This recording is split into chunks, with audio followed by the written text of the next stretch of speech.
నమస్తే అండి. Deputy CM Pawan Kalyan గారు ప్రాతినిధ్యం వహిస్తున్నటువంటి నియోజకవర్గం పిఠాపురం.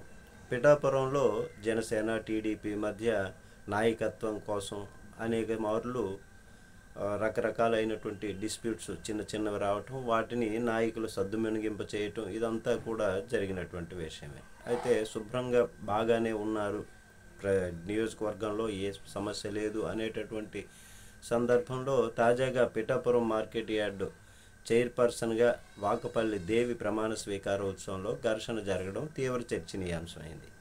కూటమికి చెందినటువంటి టీడీపీ, జనసేన మధ్య పిఠాపురంలో ఐక్యత లోపించిందని అనుకుంటున్నటువంటిది.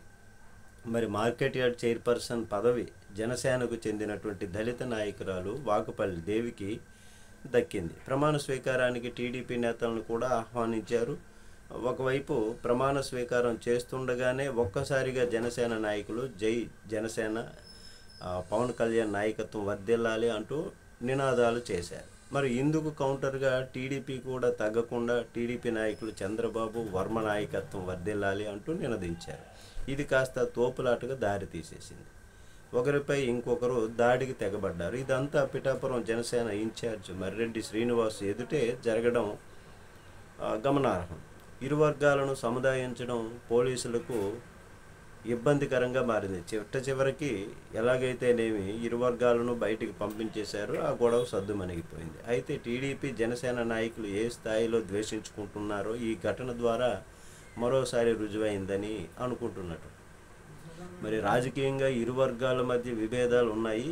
ఈ వ్యవహారం తెగే వరకు వెళ్ళింది. ఇప్పుడు టీడీపీ, జనసేన మధ్య ఈ విభేదాలు ఒకరికొకరు రాజకీయంగా నష్టం చేసుకునే వరకు కూడా వెళ్ళింది అని ఇప్పుడు అనుకుంటున్నటువంటి విషయం. మరి పవన్ కళ్యాణ్ ప్రాతినిధ్యం వహిస్తున్నటువంటి పిఠాపురం నియోజకవర్గంలో ఇలా ఉండటం ఒకంత బాధాకరమని ఆయా వర్గాలు, టీడీపీ, జనసేన వర్గాలు అనుకుంటున్నటువంటిది. నమస్తే.